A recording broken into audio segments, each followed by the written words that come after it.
Indian subcontinent की सांसें अटकी हुई थीं। बरसों की तनातनी के बाद इंडिया और पाकिस्तान के बीच सीज फायर का ऐलान हुआ। तारीख थी 10 मई 2025। ये खबर पूर्व अमेरिकी राष्ट्रपति डोनाल्ड ट्रंप से आई। उन्होंने दावा किया कि यह समझौता उनकी कोशिशों का नतीजा था।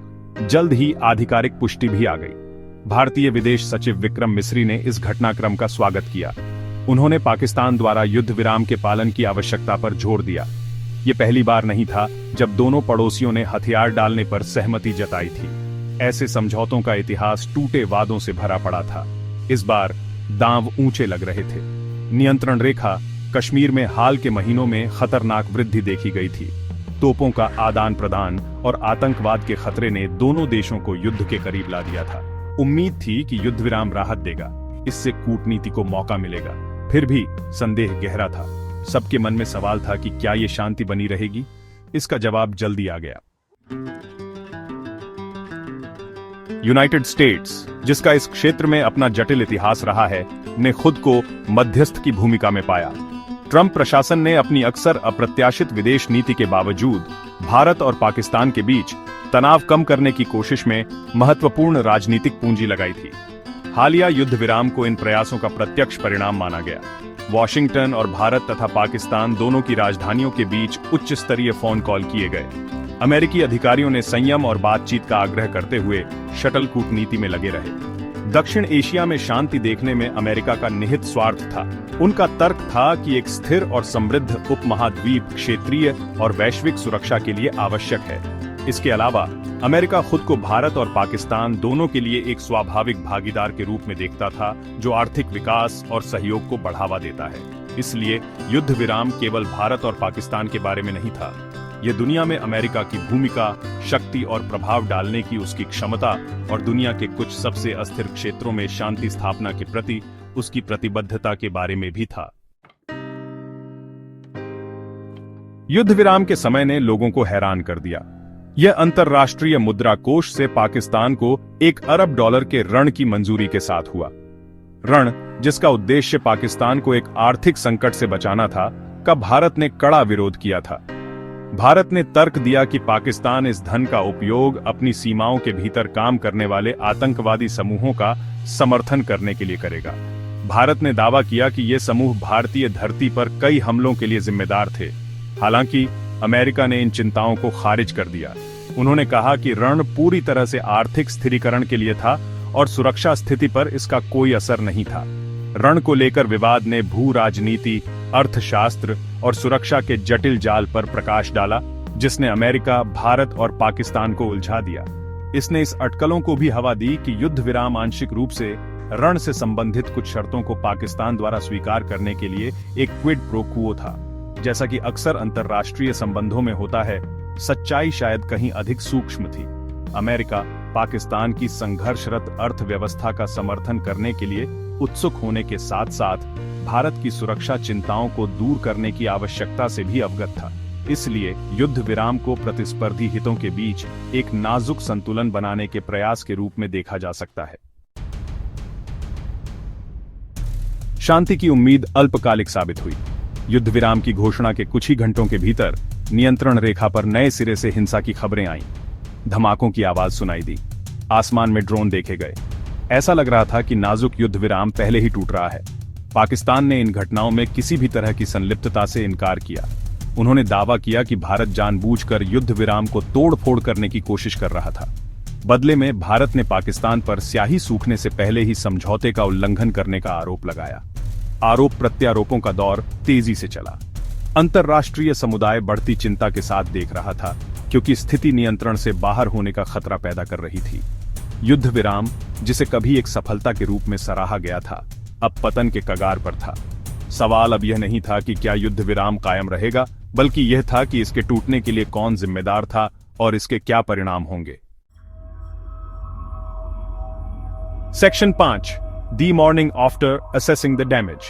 युद्ध विराम के बाद की सुबह एक गंभीर वास्तविकता लेकर आई। शुरुआती आशावाद गायब हो गया था, जिसकी जगह निराशा और हताशा की एक परिचित भावना ने ले ली थी। ऐसा लग रहा था कि हिंसा के चक्र को तोड़ना मुश्किल साबित हो रहा है। समाचार रिपोर्टों ने एक गंभीर तस्वीर पेश की। जम्मू कश्मीर, राजस्थान और गुजरात सहित विभिन्न क्षेत्रों में ड्रोन देखे जाने जारी रहे। सैन्य प्रतिष्ठानों के पास विस्फोटों की सूचना मिली। नियंत्रण रेखा और अंतर्राष्ट्रीय सीमा पर विशेष रूप से अखनूर, राजौरी और पुंछ में मिसाइल हमलों की सूचना मिली। भारतीय वायु रक्षा इकाइयां हाई अलर्ट पर थीं, संभावित खतरों को रोकने के लिए जद्दोजहद कर रही थीं। उन्होंने अमृतसर के ऊपर कई सशस्त्र ड्रोन्सों को सफलतापूर्वक निष्क्रिय कर दिया, जिससे आगे बढ़ने से रोका जा सका। सोशल मीडिया अफवाहों और अटकलों से गुलजार था। स्थिति तनावपूर्ण और अस्थिर बनी रही। युद्ध विराम हालांकि आधिकारिक तौर पर छोड़ा नहीं गया था, एक धागे से लटका हुआ था। अंतर्राष्ट्रीय समुदाय ने संयम बरतने का आह्वान किया, दोनों पक्षों से बातचीत की मेज पर लौटने का आग्रह किया, लेकिन ऐसा लग रहा था कि नुकसान पहले ही हो चुका है। सेक्शन 6 पाकिस्तान का जुआ, अंडरस्टैंडिंग द मोटिव्स। पाकिस्तान ने युद्ध विराम का इतना उल्लंघन क्यों किया? इसका जवाब आंतरिक और बाहरी दबावों में निहित है। घरेलू तौर पर पाकिस्तान कई चुनौतियों का सामना कर रहा था। अर्थव्यवस्था चरमरा गई थी। सेना को कश्मीर मुद्दे से निपटने के लिए आलोचना का सामना करना पड़ रहा था।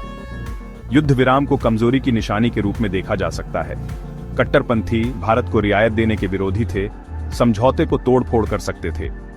बाहरी तौर पर पाकिस्तान एक जटिल भू राजनीतिक परिदृश्य में नेविगेट कर रहा था। देश विदेशी सहायता और निवेश पर निर्भर था, खासकर चीन और अमेरिका से। युद्ध विराम और भारत के साथ बेहतर संबंध इन रिश्तों को खतरे में डाल सकते थे। संक्षेप में, पाकिस्तान एक उच्च दांव वाले जुए में लगा हुआ था। वे कश्मीर में अपने उद्देश्यों का पीछा करते हुए अपने दर्शकों को खुश करने की कोशिश कर रहे थे। ऐसा लग रहा था कि युद्ध विराम इस बड़े खेल में सिर्फ एक मोहरा था। सेक्शन 7, अ बैलेंसिंग एक्ट, अमेरिका's डिप्लोमैटिक टाइटरोप। नए सिरे से हुई हिंसा ने अमेरिका को मुश्किल स्थिति में डाल दिया। युद्ध विराम कराने में महत्वपूर्ण राजनयिक पूंजी लगाने के बाद बिडेन प्रशासन को अब अपने प्रयासों के विफल होने की संभावना का सामना करना पड़ा। अमेरिका एक राजनयिक रस्सी पर चल रहा था। एक तरफ वह भारत के साथ अपनी रणनीतिक साझेदारी बनाए रखना चाहता था, जो एशिया में एक उभरती हुई शक्ति है और उसकी इंडो पैसिफिक रणनीति में एक प्रमुख खिलाड़ी है। दूसरी ओर वह पाकिस्तान को अलग थलग नहीं कर सकता था, जो एक अस्थिर इतिहास वाला परमाणु संपन्न राष्ट्र है। अमेरिका की प्रतिक्रिया मापी गई, लेकिन दृढ़ थी। उसने हिंसा की निंदा की और सभी पक्षों से संयम बरतने का आह्वान किया। साथ ही उसने सार्वजनिक रूप से किसी को दोष देने से परहेज किया। इसके बजाय युद्ध विराम को बचाने के लिए पर्दे के पीछे काम करना चुना। अमेरिका को अपनी घरेलू राजनीति को संभालने की चुनौती का भी सामना करना पड़ा। बिडेन प्रशासन की कुछ लोगों ने पाकिस्तान पर नरम रुख अपनाने के लिए आलोचना की थी। युद्ध विराम का उल्लंघन और यह धारणा कि पाकिस्तान ने बुरे विश्वास में काम किया है, इन आलोचनाओं को हवा दे सकता है और प्रशासन के विदेश नीति के एजेंडे को जटिल बना सकता है। सेक्शन 8, कश्मीर का साया, अ लूमिंग चैलेंज। भारत पाकिस्तान संघर्ष के केंद्र में विवादित क्षेत्र कश्मीर है। लुभावनी सुंदरता की भूमि कश्मीर 1947 में अपनी आजादी के बाद से दोनों देशों के बीच विवाद का एक स्रोत रहा है। भारत और पाकिस्तान दोनों ने पूरे कश्मीर पर दावा किया। यह क्षेत्र नियंत्रण रेखा द्वारा उनके बीच विभाजित था, लेकिन क्षेत्रीय विवाद अनसुलझा रहा। युद्ध विराम, भले ही वह कायम रहा हो, कश्मीर के अंतर्निहित मुद्दे को हल नहीं करता। मध्यस्थ की भूमिका में अमेरिका को कश्मीर मुद्दे पर सावधानी से चलना पड़ा। भारत कश्मीर को एक आंतरिक मामला मानता है और किसी तीसरे पक्ष की भागीदारी का विरोध करता है। दूसरी ओर पाकिस्तान ने विवाद को सुलझाने में अमेरिका को एक संभावित मध्यस्थ के रूप में देखा। अमेरिका ने लंबे समय से यह कहा है कि कश्मीर मुद्दे को भारत और पाकिस्तान के बीच बातचीत के जरिए सुलझाया जाना चाहिए। हालांकि हालिया युद्ध विराम उल्लंघन और दोनों देशों के बीच गहरे अविश्वास ने एक समझौते को एक दूर की संभावना बना दिया। Section 9, uncertain future, the path ahead. जैसे ही टूटे हुए युद्ध विराम पर धूल जम गई, भारत पाकिस्तान संबंधों का भविष्य पहले से कहीं अधिक अनिश्चित लग रहा था। दोनों परमाणु संपन्न पड़ोसी गतिरोध में बंद रहे। उनकी प्रतिद्वंद्विता इतिहास, राष्ट्रवाद और असुरक्षा की निरंतर भावना से प्रेरित थी। अमेरिका अपने सर्वोत्तम प्रयासों के बावजूद दोनों देशों के बीच की खाई को पाटने में असमर्थ रहा। युद्ध विराम, जो कभी आशा की एक किरण था, जल्दी ही गहरे अविश्वास और दुश्मनी की याद दिलाने वाला बन गया, जिसने रिश्ते को त्रस्त कर दिया था। आगे का रास्ता चुनौतियों से भरा था। अंतर्राष्ट्रीय समुदाय की जिम्मेदारी थी कि वह बातचीत और तनाव कम करने का आग्रह करता रहे, लेकिन अंततः भारत और पाकिस्तान पर शांतिपूर्वक सह अस्तित्व का रास्ता खोजने की जिम्मेदारी थी। विकल्प दो परमाणु संपन्न राज्यों के बीच एक पूर्ण संघर्ष विचार करने के लिए बहुत भयानक था, न केवल भारतीय उपमहाद्वीप के लिए बल्कि दुनिया के लिए भी दांव ऊंचे थे।